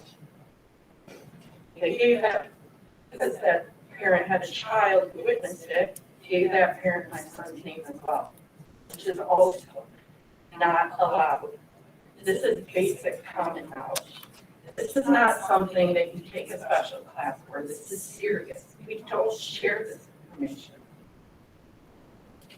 I offered the ultimatum and I told Dave that either there was going to be a disciplinary record in that teacher's file to set a precedent that this is no longer tolerated. We're not doing this to kids. We're not sharing information that shouldn't be shared. Or I was going to call the office of civil rights. Dave assures me that there is a discipline record in that file. I'm working on getting my hands on that to see if it actually exists. If it doesn't, I will be calling the office of civil rights and filing that complaint. I will say that when we did the 504 plans, Barb has been wonderful. Like I said this year about meeting and doing what's necessary, but this year we had an incident, multiple incidents, with one staff member that he has struggled. No other staff members that he struggled. I have attempted to support, I've offered suggestions, I've talked with Barb. We need to work on connection, we need to work on building a relationship here. I don't understand how a child can have so many issues in a class and he's getting straight A's. He's there to do the work. He's not there for anything else. And yet, we have these problems. So I go back to pull up his 504 plans, his behavior data charts. They're supposed to be completed every day. This was mid-November. Ferdinand DeGio was the only one filling those out since the 3rd week in September. Nobody was trying. Nothing. So my son receives an in-school suspension. And I'm not saying that his language didn't deserve it at some point. Kale's very blunt. But if you look at Kale and you say, you're coming across disrespectful, you know, but you're upset, what is it you're trying to say? He will communicate to you. This teacher's very antagonistic. I can tell she'll tell me exactly what she said, and I'll come back and say, that's not the proper approach. I've offered to come in. I've tried to have meetings with teachers. I've tried to talk about this is what you do.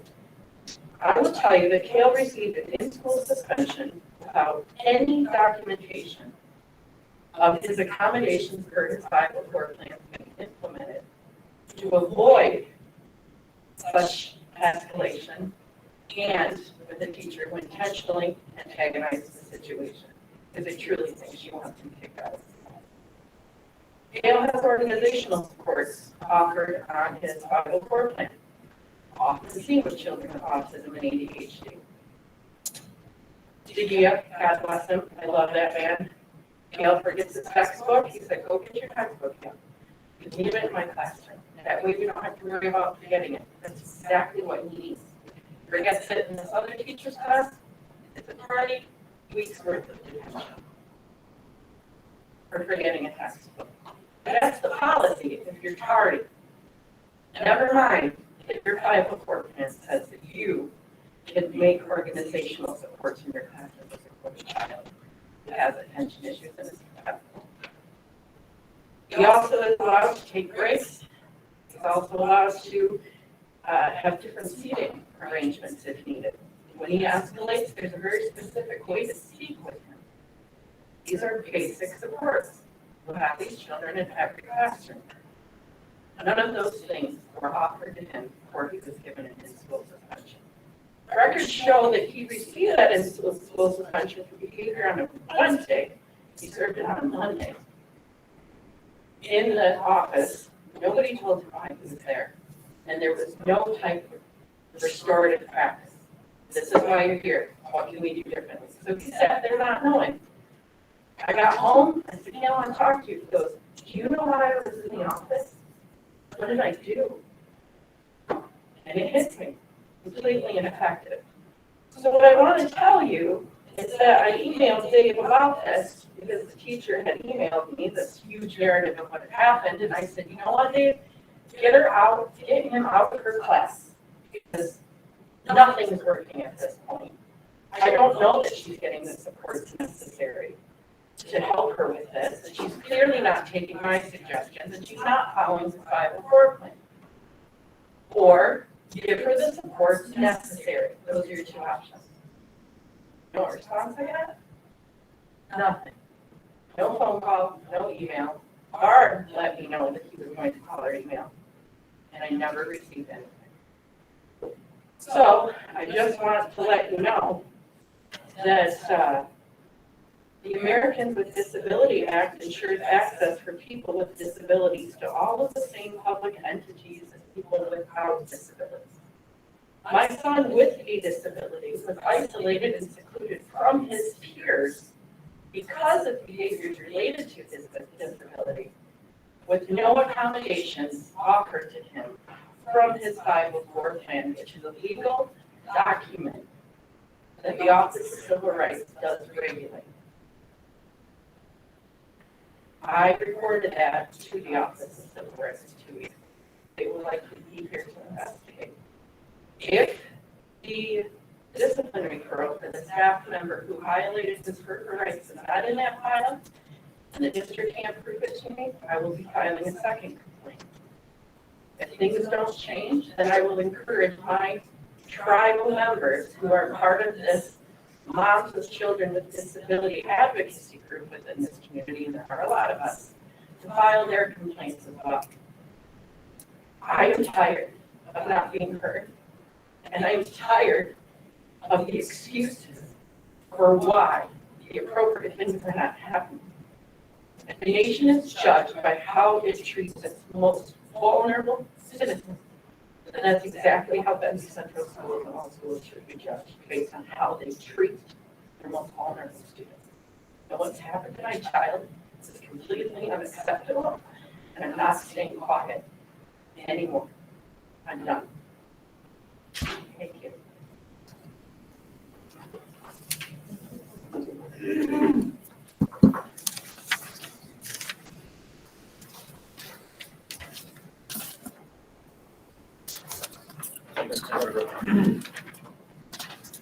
Any other audience participation?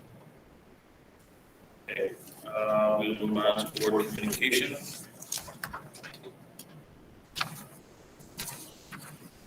I guess I have a little bit, let's speak on, tonight. Will be my last, meeting that I run in this capacity. I just want to say, how much I appreciate, the trust you guys have put in me to sit here as president. I don't know, it's been 4 years now. And we've been through a lot, to say the least. But it's been an honor to sit here and kind of run the meetings and do some of the dirty work for you guys. So I really appreciate that. January, whatever that meeting is, please put someone else here for my own sanity. I want to be able to stay on this board for the next 5 years. I've been struggling a lot lately with it. Maybe just taking a step back from this role will help me. I'll be sticking out with you guys for the next 5 years. It's truly what I want to do. But I just, where I'm going right now, I just, it's not really working for me right now. So, next couple of weeks, I just want everyone to think about the roles moving forward for the first year. And I know whoever sits here next will do a fantastic job. So thank you very much. Look forward to being a trustee for a little bit. Come on, right, not that bad of a bid for over my head. It's been fun. I definitely, look forward to a lot of time to great relationship with Matt, which I did cherish, and I learned a lot from Matt. And I think it's allowed me to build a really good relationship with Amy. And I appreciate that. I will be the first one to stand up for her in any aspect, board, school, life in general. She is a top-notch person that we have done a really good job putting her there. I'm glad to be a part of that. So, thanks. Thank you. Thanks for the leadership that you've provided the last 2 years for me. I appreciated that. Announcements. Oh, shit, I have a bunch of them. We wanted to say congrats to our band students that had a successful Sounds of the Season concert last Thursday. We do have the holiday choral concert this Thursday at 7 p.m. Middle school winter dance is happening on Friday from 5 to 7 p.m. And holiday break will begin on December 22nd, it's half day, early release. And then our winter break is from December 23rd through January 2nd, with school resuming on the 3rd. And the end of our first marking period will be January 21st, which will also be a half day of school. Did I forget anything? All right, that's it. All right, if nothing else, motion to adjourn. Thank you for the discussion. See none, all in favor, say aye. Opposed? Doesn't matter. I do need a signature, which she's not here today. I was gonna say. So it's not gonna be nothing. We can, yeah,